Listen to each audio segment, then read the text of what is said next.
Halo pemirsa JPR TV dari Sabang sampai Merauke, dari Miangas Pulau Rote. Bertemu kembali dengan saya Anggria Ratri dalam program Kominfo Newsroom.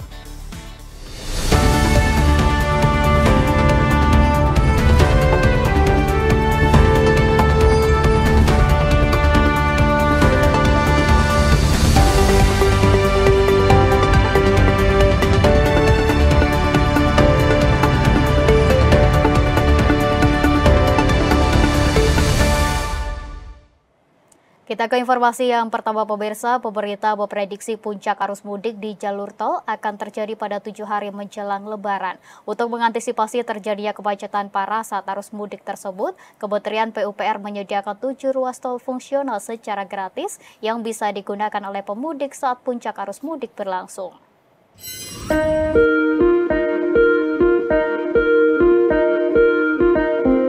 Kementerian Pekerjaan Umum dan Perumahan Rakyat menyiapkan 7 ruas tol fungsional secara gratis sebagai alternatif apabila terjadi kemacetan parah saat arus mudik dan balik Idul Fitri 1445 Hijriah. 7 ruas tol ini terbagi dari 3 ruas tol di Pulau Jawa dan 4 ruas tol yang ada di daerah Sumatera. Anggota Badan Pengatur Jalan Tol Unsur Masyarakat Kementerian PUPR Tulus Abadi dalam Forum Merdeka Barat 9 menyebut, ruas tol fungsional tersebut dibuka apabila kondisi lalu lintas di jalur tol yang telah beroperasi dalam keadaan darurat atau tidak dapat mengatasi kemacetan meskipun kepolisian telah memberlakukan rekayasa lalu lintas. Tulus juga menerangkan apabila ketujuh ruas tol memang dibuka nantinya, maka pengendara hanya dapat melintas dari pukul 6 pagi hingga pukul 18 sore. Meski belum rampung 100% dan belum dioperasikan secara resmi, Tulus meyakini bahwa jika dilihat secara fisik, ketujuh ruas tersebut telah dapat dilalui oleh kendaraan dengan kecepatan maksimum yang diperbolehkan adalah 40 km per jam untuk memastikan keselamatan pengguna jalan.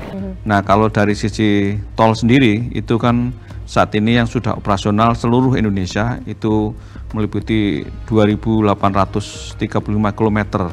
Ya, itu seluruh Indonesia mulai dari Sumatera, Jawa, Bali, Kalimantan, ya, dan tentu di Jawa paling panjang ya. Di Jawa itu yang sudah operasional itu 1.700 kilometeran, dan di Sumatera 800 kilometeran, dan itu yang nanti akan menjadi fasilitasi mudik bagi masyarakat yang menggunakan jalan tol. Nah, selain itu nanti juga didukung dengan tol yang fungsional. Tol fungsional itu secara resmi belum operasi, tapi dia sudah secara fisik sudah siap dilewati, ya. Tapi nanti dia akan dioperasikan di jam 6 pagi sampai jam 6 sore, jadi di waktu siang saja. Kementerian Koperasi dan Usaha Kecil dan Menengah tengah berfokus melakukan terobosan pembiayaan melalui kredit scoring atau skor kredit guna memenuhi permodalan bagi pelaku UMKM. Dengan skor kredit menjadi metode pembiayaan permodalan tanpa agunan dengan cara melihat rekam jejak keuangan digital nasabah.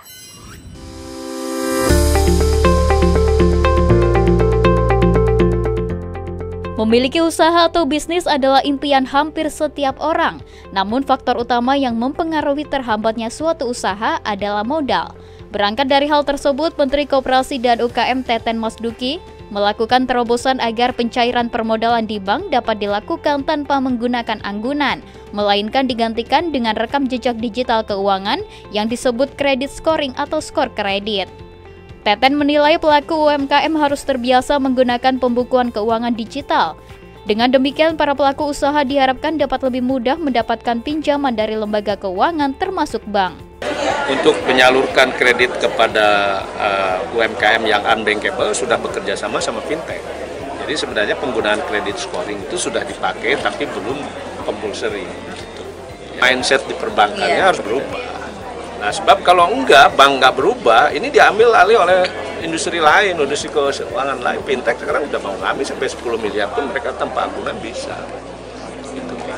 Ini kan market yang sangat besar. Pemirsa, Wakil Presiden Ma'ruf Amin meminta para pengusaha segera memenuhi hak tunjangan hari raya para pekerja sesuai dengan batas waktu yang ditentukan pemerintah. Pemberian tunjangan hari raya merupakan bagian dari menjaga relasi dengan pekerja.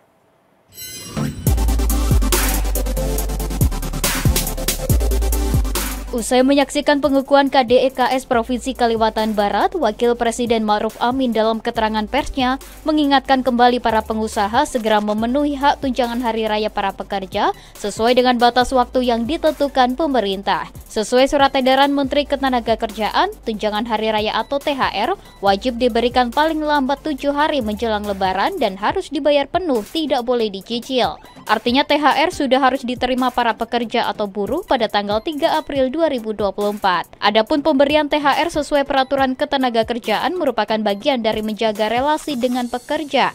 Oleh karena itu, Wapres mengimbau para pengusaha untuk segera menunaikan kewajiban pembayaran THR bagi para pekerja.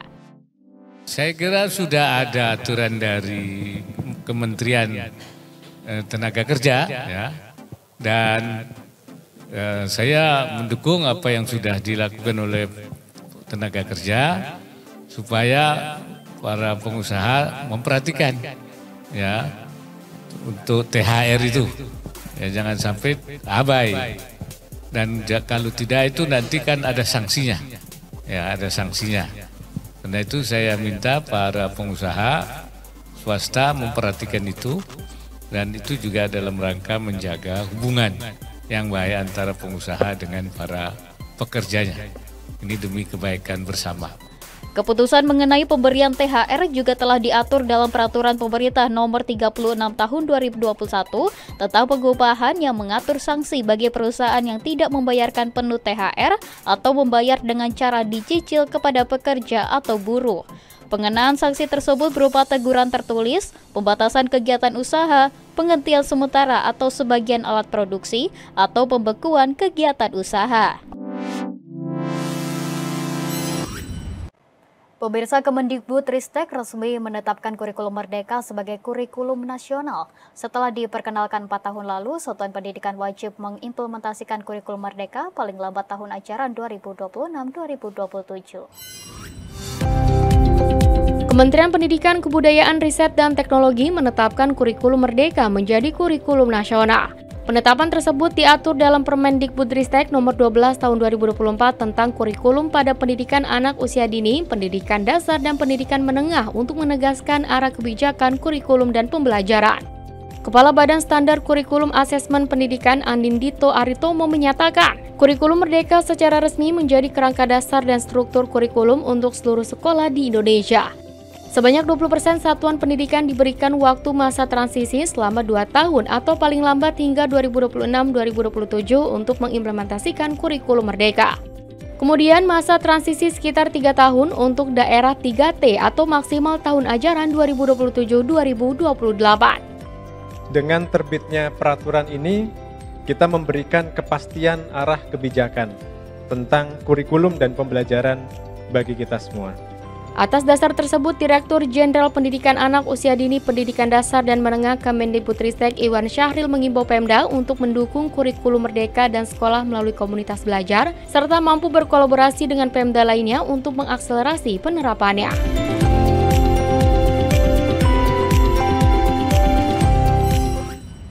Pemirsa, kami akan kembali dengan informasi lainnya, tetaplah di Kominfo Newsroom.